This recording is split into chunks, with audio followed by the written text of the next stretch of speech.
യെശയ്യാ പ്രവാചകന്റെ പുസ്തകം. ആദ്യത്തെ വീഡിയോയിൽ നാം 1 മുതൽ 39 വരെയുള്ള അധ്യായങ്ങൾ അത് യെരുശലേമിന്റെ ന്യായവിധിയെയും പ്രത്യാശയും കുറിച്ചുള്ള യെശയ്യാവിന്റെ സന്ദേശമായിരുന്നു. അവൻ ഇസ്രായേലിന്റെ നേതാക്കന്മാരുടെ ദൈവത്തിനെതിരെയുള്ള മത്സരത്തെക്കുറിച്ച് കുറ്റമാരോപിച്ചു. അശ്ശൂരിലൂടെയും ബാബിലോണിലൂടെയും ഇസ്രായേൽ രാജ്യം ദൈവത്തിന്റെ ന്യായവിധിയുടെ പ്രവൃത്തിയിൽ തകർക്കപ്പെടും. അങ്ങനെ 39 അധ്യായം അവസാനിക്കുന്നത് യെരുശലേമിന്റെ നാശത്തെക്കുറിച്ചും ബാബിലോണിലേക്കുള്ള അവരുടെ പ്രവാസത്തെക്കുറിച്ചും മുൻകൂട്ടി പറഞ്ഞുകൊണ്ടാണ്. അങ്ങനെ യെശയ്യാവിന് 100 വർഷങ്ങൾക്ക് ശേഷം അവയെല്ലാം അതേപോലെ സംഭവിച്ചു. എന്നാൽ യെശയ്യാവിന്റെ വലിയ പ്രത്യാശ ഒരു പുതിയ ശുദ്ധീകരിക്കപ്പെട്ട യെരുശലേമായിരുന്നു. അവിടെ ദൈവത്തിന്റെ രാജ്യം ഭാവി മശിഹാ രാജാവിലൂടെ പുനഃസ്ഥാപിക്കപ്പെടുകയും അങ്ങനെ സകല രാഷ്ട്രങ്ങളും ഒരുമിച്ച് സമാധാനത്തോടെ വരും എന്നതുമാണ്. അധ്യായം 40 തുടർന്നു വരുന്നവയും ഈ വലിയ പ്രത്യാശയെക്കുറിച്ച് വിവരിക്കുന്നു. ആദ്യത്തെ പ്രധാന വിഭാഗമായ അധ്യായം 40 മുതൽ 48 വരെ ആരംഭിക്കുന്നത് ഇസ്രായേലിനായുള്ള പ്രത്യാശയും ആശ്വാസവും പ്രഖ്യാപിച്ചുകൊണ്ടാണ്. അവിടെ ജനങ്ങളോട് ബാബിലോണ്യ പ്രവാസം കഴിഞ്ഞുവെന്നും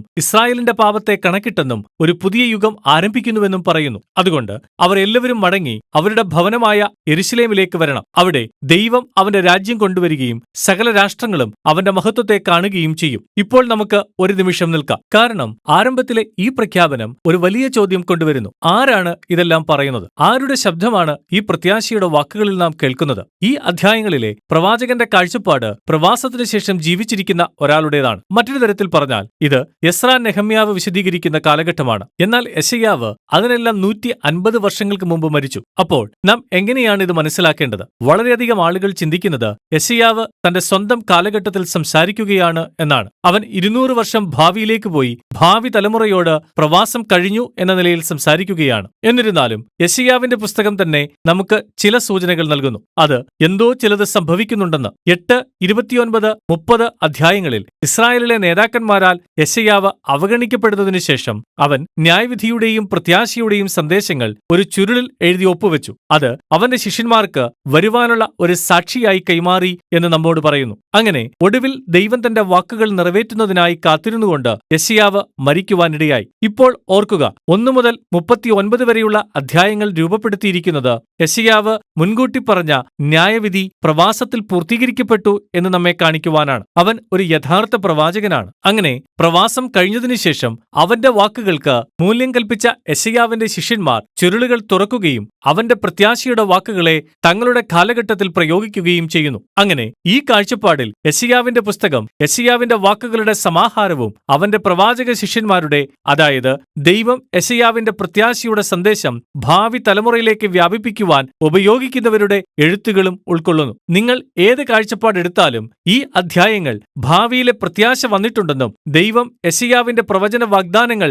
നിറവേറ്റുന്നുവെന്നും പ്രഖ്യാപിക്കുന്നതാണെന്ന് എല്ലാവരും സമ്മതിക്കുന്നു. അങ്ങനെ പ്രവാചകൻ ഇസ്രായേൽ ദൈവത്തിന്റെ ദാസൻ എന്ന നിലയിൽ പ്രതികരിക്കുമെന്ന് പ്രതീക്ഷിക്കുന്നു. അതായത് ചരിത്രത്തിലൂടെ ദൈവത്തിന്റെ നീതിയും കരുണയും അനുഭവിച്ചതിനു ശേഷം അവർ ദൈവം യഥാർത്ഥത്തിൽ ആരാണെന്ന് എല്ലാ ജാതികളോടും പങ്കുവയ്ക്കുവാൻ ആരംഭിക്കും. എന്നാൽ അതല്ല സംഭവിക്കുന്നത്. ഇസ്രായേൽ രാഷ്ട്രങ്ങളിൽ സാക്ഷികളായി തീരുന്നതിനു പകരം പരാതിപ്പെടുകയും ദൈവത്തെ കുറ്റം വിധിക്കുകയും ചെയ്യുന്നു. ദൈവം തങ്ങളുടെ കഷ്ടങ്ങളെ ശ്രദ്ധിക്കുന്നില്ല എന്നും യഥാർത്ഥത്തിൽ ഞങ്ങളുടെ കാരണത്തെ അവൻ അവഗണിക്കുന്നു എന്നും അവർ പറയുന്നു. ബാബിലോണ്യ പ്രവാസം ഇസ്രായേലിന്റെ തങ്ങളുടെ ദൈവത്തിലുള്ള വിശ്വാസത്തെ നഷ്ടപ്പെടുത്തിയെന്ന് മനസ്സിലാക്കാം. ഒരുപക്ഷെ അവൻ അത്ര ശക്തനല്ലായിരിക്കാം. ഒരുപക്ഷെ ബാബിലോണ്യ ദൈവങ്ങൾ നമ്മുടെ ദൈവത്തെക്കാൾ ഒരുപാട് ശ്രേഷ്ഠന്മാരായിരിക്കാം. അങ്ങനെ തുടർന്നുള്ള അധ്യായങ്ങളായ 41 മുതൽ 47 വരെ രൂപീകരിച്ചിരിക്കുന്നത് ഒരു പരീക്ഷയുടെ സമയമായിട്ടാണ്. ദൈവം ഈ സംശയങ്ങളോടും കുറ്റാരോപണങ്ങളോടും തുടർന്നുള്ള വാദപ്രതിവാദങ്ങളിലൂടെ പ്രതികരിക്കുന്നു. അവൻ ആദ്യം പറയുന്നത് ബാബിലോണിലേക്കുള്ള പ്രവാസം ദൈവം അവരെ കൈവിട്ടു എന്നതല്ല,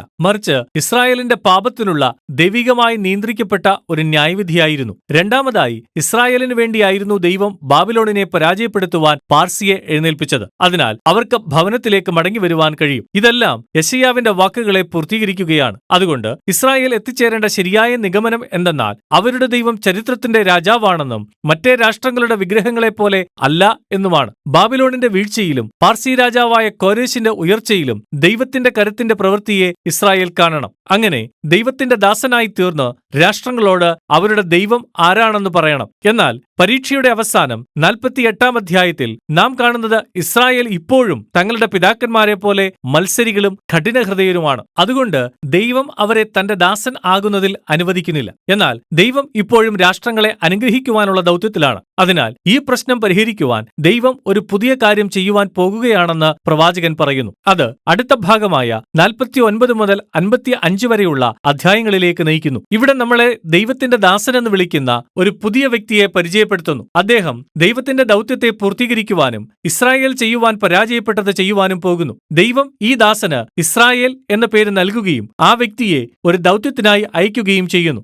ആദ്യമായി ഇസ്രായേലിനെ പൂർവ്വസ്ഥിതിയിലാക്കി തങ്ങളുടെ ദൈവത്തിലേക്ക് വരുവാനും രണ്ടാമതായി രാഷ്ട്രങ്ങൾക്ക് ദൈവത്തിന്റെ വെളിച്ചമായി മാറുക എന്നതുമാണ്. പിന്നെയും നമ്മോട് പറയുന്നു, ഈ ദാസൻ സുവാർത്ത പ്രസ്താവിക്കുവാനും ദൈവരാജ്യം സകല രാഷ്ട്രങ്ങളുടെ മേൽ കൊണ്ടുവരുവാനും ദൈവത്തിന്റെ ആത്മാവിനാൽ ശക്തീകരിക്കപ്പെട്ടവനാകുന്നു. ഇത് 9 മുതൽ 11 വരെ അധ്യായങ്ങളിലെ മശിഹ രാജാവിനെ പോലെ തോന്നുന്നു. എന്നാൽ ഈ ദാസൻ ദൈവരാജ്യം എങ്ങനെ കൊണ്ടുവരുമെന്നതിന്റെ ആശ്ചര്യപ്പെടുത്തുന്ന മാർഗത്തെക്കുറിച്ച് നാം പഠിക്കുന്നു. അവൻ തള്ളപ്പെടുവാനും മർദ്ദിക്കപ്പെടുവാനും അവസാനം സ്വന്തം ജനങ്ങളാൽ കൊല്ലപ്പെടുവാനും പോകുകയാണ്. വാസ്തവത്തിൽ അവൻ കുറ്റാരോപിതനായി മരണശിക്ഷയ്ക്ക് വിധിക്കപ്പെടുമ്പോൾ അവൻ മരിക്കുന്നത് തന്റെ സ്വന്തം ജനത്തിന്റെ പാപങ്ങൾക്ക് പകരമായാണ്. ഈ ദാസന്റെ മരണം ജനത്തിന്റെ തിന്മയ്ക്കും മത്സരത്തിനും പകരമായ ഒരു പ്രായശ്ചിത്ത യാഗമാണെന്ന് പ്രവാചകൻ പറയുന്നു. പിന്നീട് അവന്റെ മരണത്തിനു ശേഷം പെട്ടെന്ന് തന്നെ അവൻ വീണ്ടും ജീവിക്കുന്നു. അങ്ങനെ അവന്റെ മരണത്തിലൂടെ അവൻ ജനത്തെ നീതിമാൻ ആക്കുവാനും ദൈവവുമായി ഒരു ശരിയായ ബന്ധത്തിൽ നിർത്തുവാനും ഒരു മാർഗം നൽകുന്നുവെന്ന് നാം കേൾക്കുന്നു. അങ്ങനെ ഈ ഭാഗം അവസാനിക്കുന്നത് ദാസനോട് രണ്ട് രീതിയിൽ ജനത്തിന് പ്രതികരിക്കുവാൻ കഴിയുമെന്ന് വിവരിച്ചുകൊണ്ടാണ്. ചിലർ എളിമയോടെ പ്രതികരിക്കുകയും തങ്ങളുടെ പാപങ്ങളിൽ നിന്ന് തിരിഞ്ഞ് ദൈവത്തിന്റെ ദാസൻ അവരുടെ സ്ഥാനത്ത് നിന്ന് ചെയ്തത് അംഗീകരിക്കുന്നു. ഈ ജനങ്ങളെ വിളിക്കുന്നത് ദാസന്മാർ എന്നും സന്തതി എന്നും ആണ്. അധ്യായം 6 പറഞ്ഞിരിക്കുന്ന വിശുദ്ധ സന്തതിയെക്കുറിച്ച് ഒന്ന് ഓർക്കുക. ഇവരാണ് മശിഹാ രാജ്യത്തിന്റെ അനുഗ്രഹം അനുഭവിക്കുവാൻ പോകുന്നവർ. എന്നാൽ മറ്റു ചിലരുമുണ്ട്. അവരെ ദുഷ്ടന്മാർ എന്ന് വിളിക്കുന്നു. അവർ ദാസനെയും അവന്റെ ദാസന്മാരെയും നിരാകരിച്ചു. അത് നമ്മെ പുസ്തകത്തിന്റെ അവസാന ഭാഗത്തേക്ക് കൊണ്ടുവരുന്നു. അധ്യായം 56 മുതൽ 66 വരെ. ഇവിടെ ദാസന്മാർ ദൈവരാജ്യം അവകാശമാക്കുന്നു. പുസ്തകത്തിന്റെ സകല പ്രമേയങ്ങളെയും ഒരുമിച്ച് കൊണ്ടുവരുന്ന വളരെ മനോഹരമായ രീതിയിലാണ് ഈ അധ്യായങ്ങൾ രൂപപ്പെടുത്തിയിരിക്കുന്നത്. മധ്യഭാഗത്തായി 3 മനോഹരമായ കാവ്യങ്ങളാണുള്ളത്. അത് ഈ ആത്മാവിനാൽ ശക്തീകരിക്കപ്പെട്ട ദാസൻ എപ്രകാരമാണ് ദരിദ്രർക്കുള്ള ദൈവരാജ്യത്തിന്റെ സുവാർത്ത പ്രസ്താവിക്കുന്നതെന്ന് വിവരിക്കുന്നു. പുസ്തകത്തിൽ മുമ്പ് പറഞ്ഞിട്ടുള്ള പ്രത്യാശയുടെ എല്ലാ വാഗ്ദത്തങ്ങളെയും അവൻ വീണ്ടും ഉറപ്പിച്ചു പറയുന്നു. പുതിയ യെരൂശലേം ദൈവത്തിന്റെ ദാസന്മാർ അവകാശമാക്കി. അതിൽ നിന്നായിരിക്കും ദൈവത്തിന്റെ നീതിയും കരുണയും അനുഗ്രഹവും ലോകത്തിലെ സകല രാഷ്ട്രങ്ങളിലേക്കും ഒഴുകുന്നത്. ഈ കാവ്യങ്ങളെ ചുറ്റിക്കൊണ്ട് മാനസാന്തരത്തിന്റെ 2 വലിയ പ്രാർത്ഥനകളാണ്. അതിൽ ദാസന്മാർ ഇസ്രായേലിന്റെ പാപത്തെക്കുറിച്ച് ഏറ്റുപറയുകയും അവർ ഈ ലോകത്തിൽ കാണുന്ന സകല തിന്മകളെയും കുറിച്ച് ദുഃഖിക്കുകയും ചെയ്യുന്നു. അങ്ങനെ അവർ ദൈവത്തോട് ക്ഷമാപണം നടത്തുന്നു. അവന്റെ രാജ്യം സ്വർഗത്തിലെ പോലെ ഭൂമിയിൽ വരേണമേ എന്ന് പറയുന്നു. ഇപ്പോൾ ഈ പ്രാർത്ഥനകളുടെ ഓരോ വശത്തും കൂടുതൽ കാവ്യങ്ങളുടെ സമാഹാരങ്ങളാണ്. അത് ദാസന്മാരുടെ വിധിയെയും അവരെ ഉപദ്രവിക്കുന്ന ദുഷ്ടന്മാരുടെ വിധിയെയും കുറിച്ച് താരതമ്യപ്പെടുത്തുന്നു. അവൻ തന്റെ നീതിയെ തന്റെ നല്ല ലോകത്തെ തങ്ങളുടെ തിന്മയാലും സ്വാർത്ഥതയാലും വിഗ്രഹാരാധനയാലും മലിനമാക്കുന്ന സകലരുടെയും മേൽ കൊണ്ടുവരുമെന്നും അവരെ എന്നേക്കുമായി പട്ടണത്തിൽ നിന്നും നീക്കം ചെയ്യാൻ പോകുകയാണെന്നും ദൈവം പറയുന്നു. എന്നാൽ ദൈവമുമ്പാകെ എളിമപ്പെട്ട് തങ്ങളുടെ പാപങ്ങളെ അംഗീകരിച്ച് മാനസാന്തരപ്പെടുന്നവരോട് ക്ഷമിക്കും. അവർ പുതിയ യെരൂശലേം അവകാശമാക്കും. അത് പൂർണ്ണമായും പുതുക്കപ്പെട്ട സൃഷ്ടിയുടെ സാദൃശ്യമാണ്. അവിടെ മരണവും കഷ്ടവും എന്നേക്കുമായി മാറിപ്പോകും. അങ്ങനെ ഇത് പുസ്തകത്തിന്റെ പുറമേയുള്ള ചട്ടക്കൂടിലേക്ക് നമ്മെ കൊണ്ടുവരുന്നു. ദൈവരാജ്യത്തിലെ ഈ പുനഃസ്ഥാപിക്കപ്പെട്ട ലോകവും സകല രാജ്യങ്ങളിലെ ജനവും വന്ന് ദൈവത്തിന്റെ ഉടമ്പടി കുടുംബത്തിലെ അംഗമാകുവാൻ ക്ഷണിക്കപ്പെടുന്നു. അങ്ങനെ സകലർക്കും അവരുടെ സൃഷ്ടിതാവിനെയും വീണ്ടെടുപ്പുകാരനെയും അറിയുവാൻ കഴിയും. അങ്ങനെ യെശയ്യാവിന്റെ പുസ്തകം അവസാനിക്കുന്നത് ദൈവത്തിന്റെ ഉടമ്പടി വാഗ്ദത്തങ്ങളുടെ ഒരു വലിയ പൂർത്തീകരണത്തിന്റെ ദർശനത്തോടുകൂടിയാണ്. കഷ്ടത അനുഭവിക്കുന്ന ദാസനായ രാജാവിലൂടെ ദൈവം സകല രാഷ്ട്രങ്ങൾക്കുമായുള്ള ഒരു ഉടമ്പടി കുടുംബത്തെ നിർമ്മിക്കുന്നു. അവർ ഒരു പുനഃസ്ഥാപിക്കപ്പെട്ട സൃഷ്ടി കൊണ്ടുവരുമെന്ന ദൈവത്തിന്റെ നീതിയുടെ പ്രത്യാശയ്ക്കായി കാത്തിരിക്കുന്നു. അവിടെ ദൈവരാജ്യം അവസാനം ഭൂമിയിൽ സ്വർഗത്തിലെ പോലെ വരും. അതാണ് യെശയ്യാവിന്റെ പുസ്തകത്തിലെ ഏറ്റവും ശക്തമേറിയ പ്രത്യാശ.